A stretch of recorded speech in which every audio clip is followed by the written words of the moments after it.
I hope you've been saving loose change because you're going to need every dollar you can get your grubby meat hooks on. Why? Well, stick around.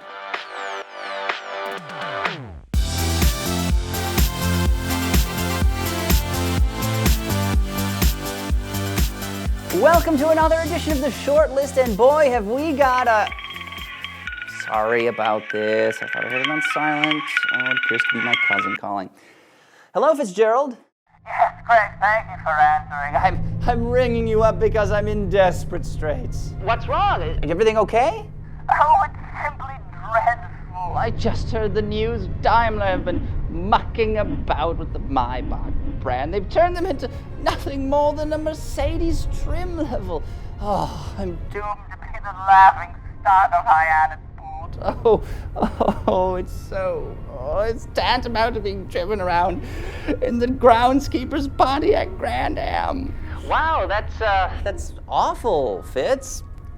But I'll tell you what, you're in luck. I was just about to present AutoGuide.com's list of the 10 most expensive cars in the world. Oh, Goody, I knew you were involved in some sort of internet folderol. You know, I haven't been this perturbed since Mother Spatchcock put our pet ocelot in the warming drawer.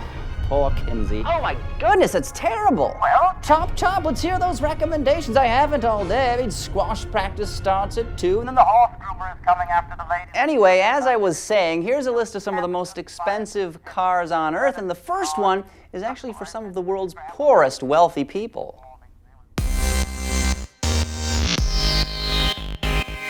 You see, the Porsche 918 Spyder is a relative bargain, starting around 850 grand. Now at that price, you get a hybridized drivetrain with a total of 887 horses.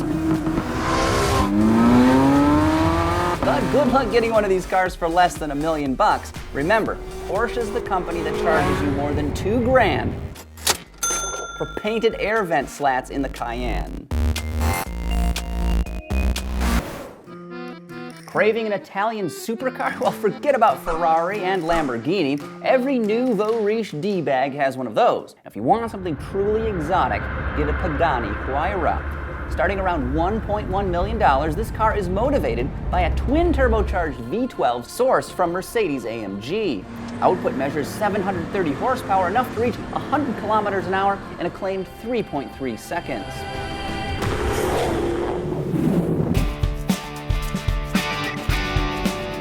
So far we've hit Germany and Italy, but now it's time for something American. The Hennessy Venom GT is a certified supercar. Sure, its iron block pushrod V8 sounds crude, but thanks to twin turbos, it cranks out 1,244 horses and spins to more than 7,000 RPM. With a verified top speed of nearly 271 miles an hour, it claims to be the fastest car in the world, and you can own one for a mere $1.2 million. Have you ever heard of the Zenvo St1? Well, neither had I until I started researching these cars, and it takes the number 7 spot on this short list. Curiously, the machine hails from Denmark of all places, and it's built of carbon fiber. I thought it might have been made of Legos.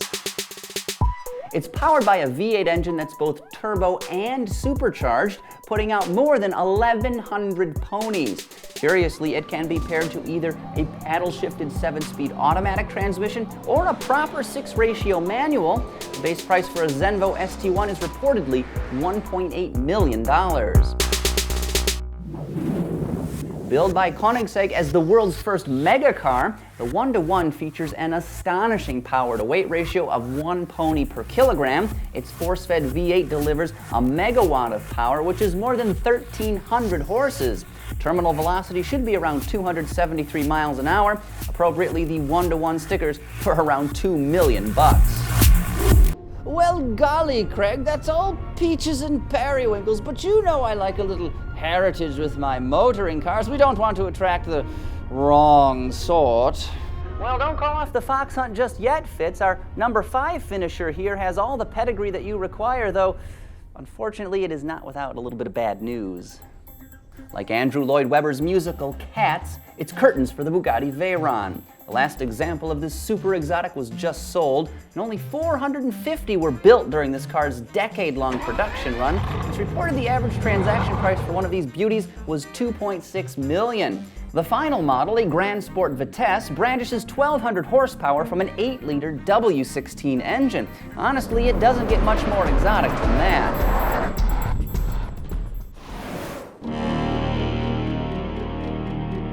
Is the Ferrari FXXK a redundantly named supercar, or the most redundantly named supercar? Well, you be the jury. This track-only beast features a hybridized drivetrain that delivers 1,036 horses. Thanks to more enhancements than there are lawyers listed in a phone book, this car should hit 60 in less time than the standard LaFerrari, which does it in just 2.9 seconds. It's believed that production of the FXXK is limited to fewer than 40 units, though with a price tag of more than $3 million, that's understandable. But topping even that princely figure is this machine, the P1 GTR from McLaren. I can think of about 3.3 million reasons why it deserves to be on our list here. Like the FXXK, our number 3 finisher is a track-only affair. Its turbocharged 3.8-liter V8 puts out 1,000 PS, which is roughly 986 horsepower. Not surprisingly, it also features some hybrid elements because, you know, efficiency matters when you've got more money than God. Next up, the Lykan Hypersport. This edgy machine is built by W Motors, the first supercar manufacturer based in the Middle East. With a blown Boxer 6 on board, this machine has 770 horsepower on tap, enough to push the car to 100 km/h in just 2.8 seconds. But now for the bad news. You've practically got to be a Saudi prince to afford one. The Hypersport costs about $3.4 million.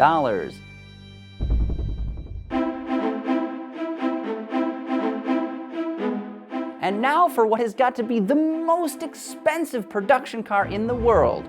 Number 1, the Lamborghini Veneno Roadster. It looks more dangerous than sticks of dynamite tumbling around in a clothes dryer. Power is provided by a V12 that provides 740 high-strung horses. Of course, that engine is mounted in a carbon fiber monocoque structure for maximum rigidity and minimal mass. All told, this ultra-limited production car stickers for around $4.5 million. Of course, if you want to save a little bit of money, you can always go with the Veneno Coupe, which is about $500,000 cheaper, and in that case, I think I'll take 2. But anyway, that brings us to the conclusion of this installment of the shortlist. What do you think? Were there any cars that we missed? What other topics would you like us to cover in the future? Let us know at our Twitter handle. It's @AutoGuide, or my personal one is @CraigCole. We always look forward to hearing from you. Okay, just so I understand you properly, if I hypothetically wanted to subscribe to AutoGuide.com videos, I would go to the YouTube. The YouTube. Okay, and that's a .com? Yes, okay. I go to YouTube, and then there's just a subscribe link, and I would click on that with the mouse cursor. Like I have to do it myself. Well, I'll just have Sheridan look into this